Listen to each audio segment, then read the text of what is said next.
All right, let's go ahead and move on to our second public hearing. Item B, hold public hearing, waive the second reading, and adopt 2013 Fire and Building Code Ordinance and adopted by reference and with amendments. David.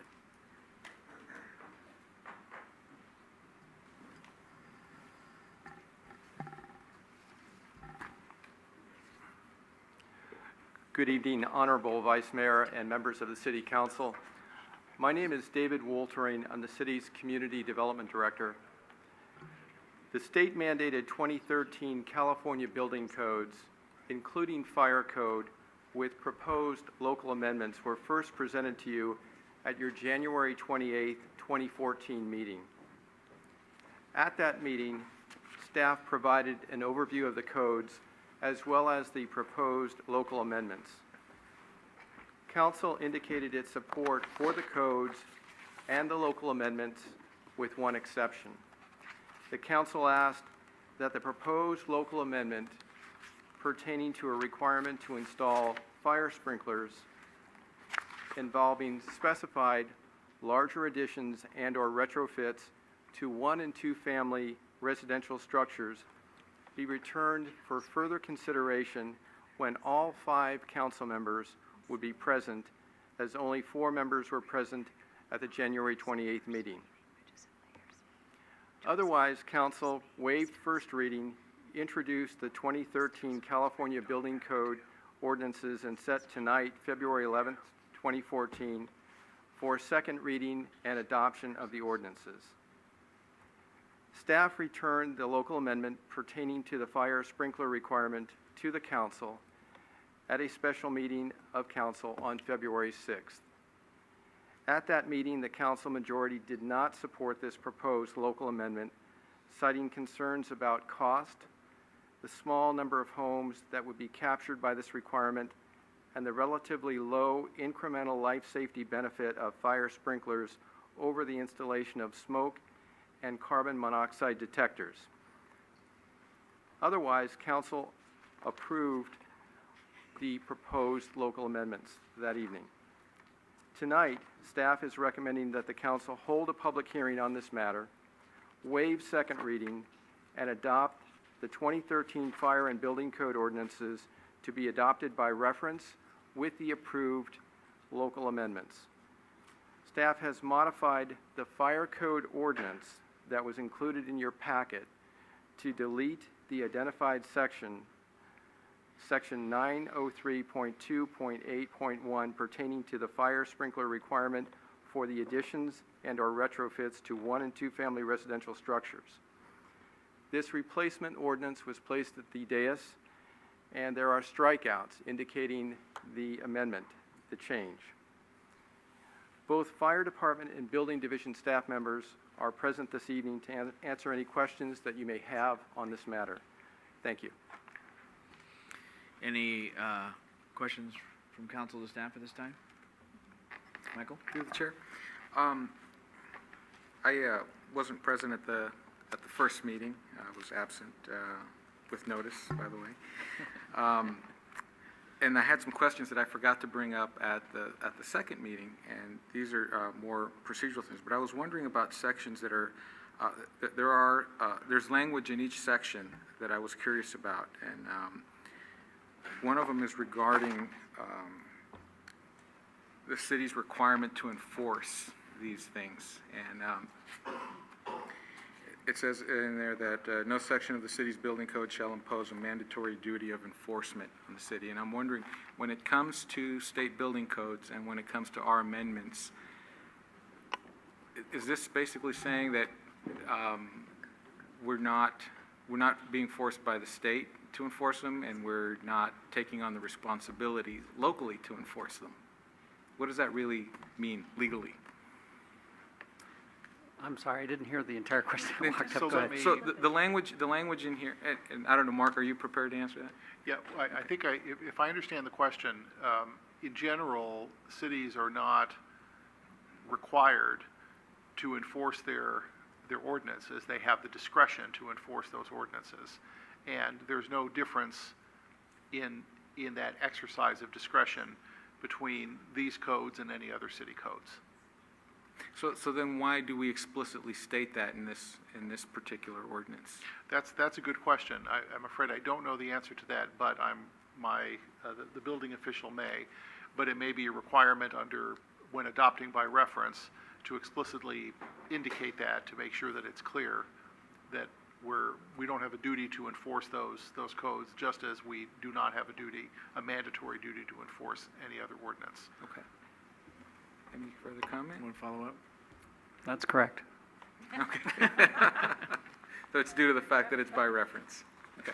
And then the other section I had a question about was the violation penalties, where it states that running afoul of this essentially becomes a misdemeanor, and every day that it's not in compliance is an additional charge. And I'm wondering, without that language, does the city still have an ability to impose fines but not make it a criminal offense? And does that necessarily weaken our ability to enforce anything that we enact? So I'll be happy to answer that. That provision is the same as other provisions in our code, which say that violation of municipal ordinances can be charged as a misdemeanor. They are not often charged as misdemeanors, but they can be. And that also allows the discretion to staff to use all of the other enforcement tools that are in the code. So, for example, there is a fine and code fine process with a hearing, and those sorts of things that we use routinely for other code enforcement. Those are not precluded by the inclusion of that language.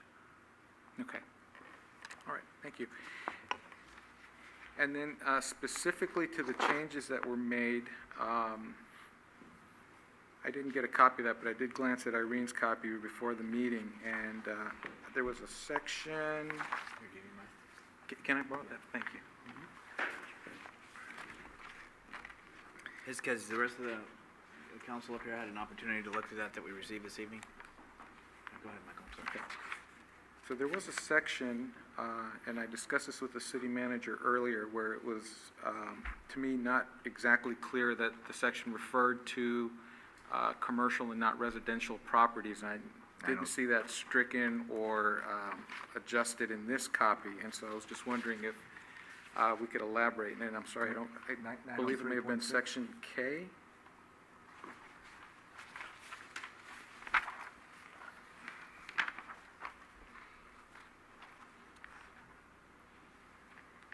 Are you referring to, I think you're referring to the, right.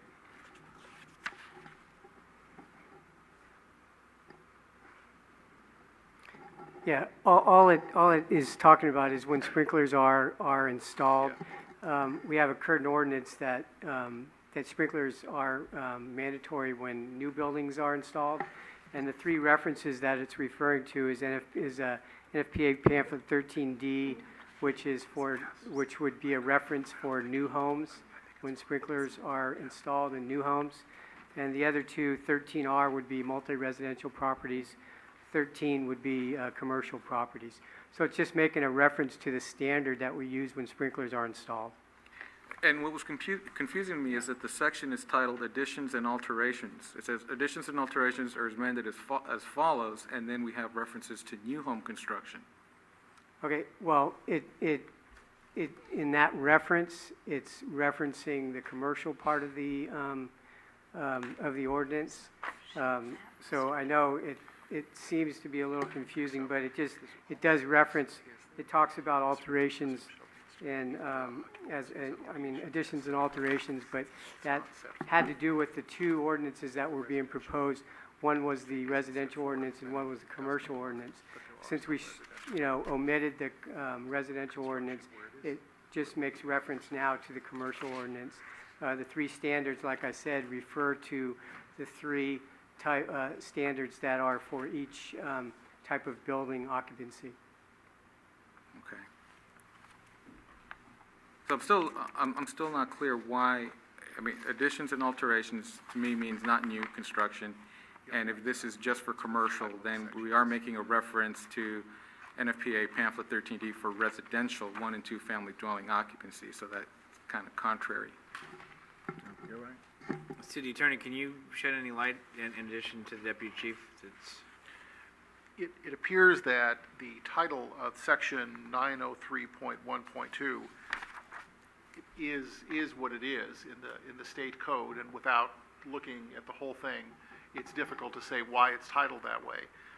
What I can say is that I don't believe that subsection 1a needs to be removed, because what number 1 says is an automatic fire sprinkler system shall be installed in the occupancies and locations as set forth in this section.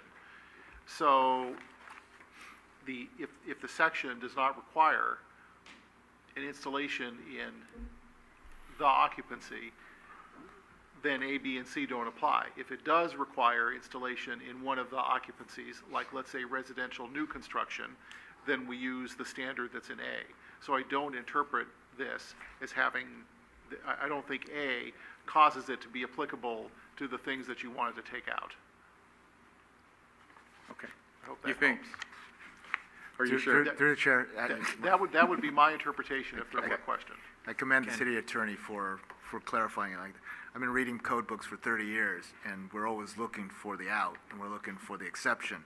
And that's the thing, is that, okay, if I'm going through the code and it says fire sprinklers, do I need fire sprinklers, additions, alterations? I get, okay, I'll read through this, and I'll check 13D, pamphlet 13D, and it says only for new residential, then I know I'm off the hook. But if I'm doing a commercial building, I'll have to check pamphlet 13 and find out that the commercial building that I'm altering or adding onto may have some conditions. Okay. It's clear. I do have another question related to the, I guess, the previously amended and ordinance. I'm looking at 903.6.1. This is in reference to, I believe, commercial buildings or non-residential, non-1 and 2 family residential buildings. And I'm just curious, 7,500 square feet of remodeling of any type of building that's not a residential, single family. So that's commercial buildings and industrial buildings. 7,500 square feet is remodeled. Is it and or $30,000 of building permit of construction? Or is Building has to be at least 7,500 square feet and $30,000 of alteration has to be done. So, for example, And this is an existing Yeah. language that was adopted in the last ordinance. It's already in our ordinance. okay, all right. It's existing prior. Yes. This is a public hearing. If there's no other questions at this time to staff, is there anybody in the audience that wishes to speak on this item? Now we'll go ahead and close public hearing. Move to close public hearing. Second.